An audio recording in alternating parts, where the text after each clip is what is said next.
Hello ladies and gentlemen, and welcome back to my channel for another Hot Toys Advanced figure preview video. We are filming this in advance, see what I did there, of this going up for pre-order, hence why it's the advanced figure preview video. Anyway, I do want to say a massive thank you to Ryan Kirkwood for going out in person with me. I was there on the ground with him in ACGHK Hong Kong's Comic Con and taking some badass pictures. Show Ryan some love in the comments below. Without him, this series and this video wouldn't be possible. This is what I've been asking for, Hot Toys. Thank you. It's just a classic, plain, simple, original comic-inspired looking version of Iron Man. The clear plastic thing? Nuh-uh, that just was not for me. If you like it, that's awesome. All the power to you. I'm really happy for you. Genuinely, I am. For me, this is what I was waiting for. Just a proper classic version of Iron Man. Was it too much to ask for? Clearly not, because they're showing it off, and this thing looks beastly. Now, some people aren't super chuffed with it, and we'll get into that in just a second. The display base we've seen before. It's reminiscent of the Justice League bases, but more recently we saw this with the Iron Man Mark 1 diecast. This time, there's a very classic Iron Man logo up front, and they've added this, like, gantry tech panel thing behind it. Not sure that's necessary, not sure I even like it. It's just some visual interest. Although the figure himself is visually interesting enough that I think the display base is unnecessarily complicated. The logo is iconic though, that definitely needs to be there. It's got a place in any comic book style Iron Man display, I would think. And going forward, if they do more of these, please, Hot Toys, War Machine, no clear plastic, just paint the darn thing.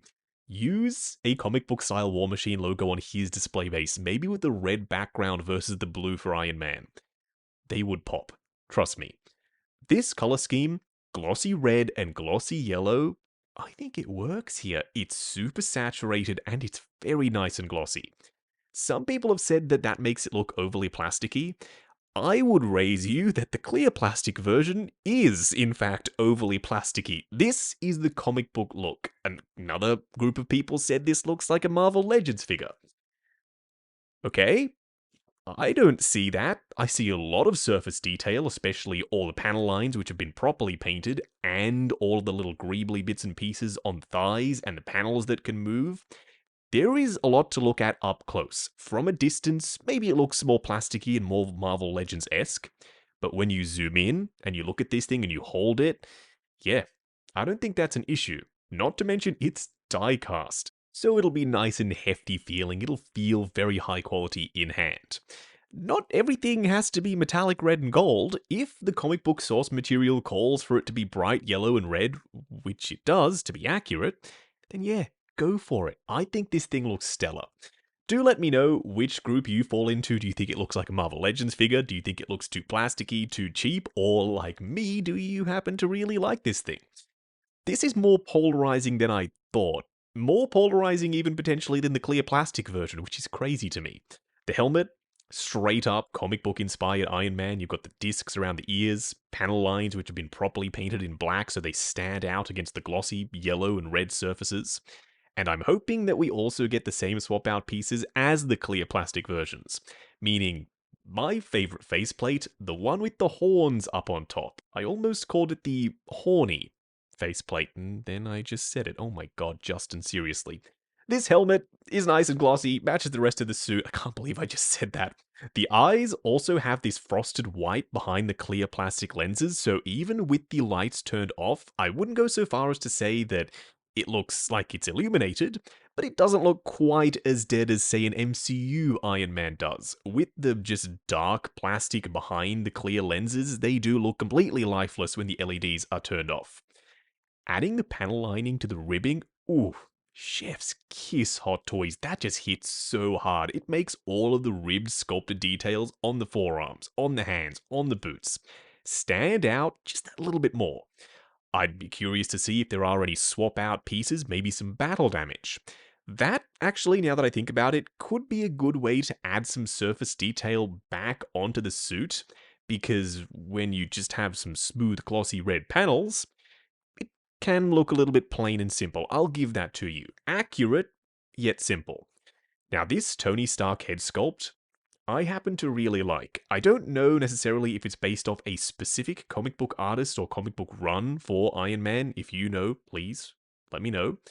I like it though. It's got a square jaw, the facial hair is Tony Stark-esque, and the expression with the furrowed brow makes him look a little bit pissed off and quite determined, like a dude who just discovered his factory, his weapons manufacturing company, was selling weapons to terrorists who imprisoned him in a cave. Then he got out of said cave and now he wants to kick their ass. Yep, that reads in this head sculpt, in my opinion. There is a decent level of skin texture, there's even some forehead wrinkling. The cheeks look a little bit sunken in. Maybe this is to do with his drinking problem in the comics. Could be. Overall, yeah, it checks a lot of boxes for me. A couple of different eras of Tony Stark are being represented, and it has a skin tone neck. There was a third-party Tony Stark comic book style head sculpt that I have and I really like, but that didn't have a neck, a skin tone one at least. You had to use the Iron Man helmet's neck, so it didn't look as natural as, say, this does. The round collar sitting up quite high under the chin, it looks very seamless and very believable, like it's a dude in a suit. I'm not sure if Hot Toys are sure that they're going to make this guy, unfortunately. Why do I say that? He didn't have any accessories on display, not even a single spare hand. No swap out panels, bits of armor, no diorama pieces, no battle damage pieces like we discussed. Not even a suitcase to store the armor in. I would have loved to have seen that, by the way. Hopefully they do make that suitcase if they decide to actually make this figure.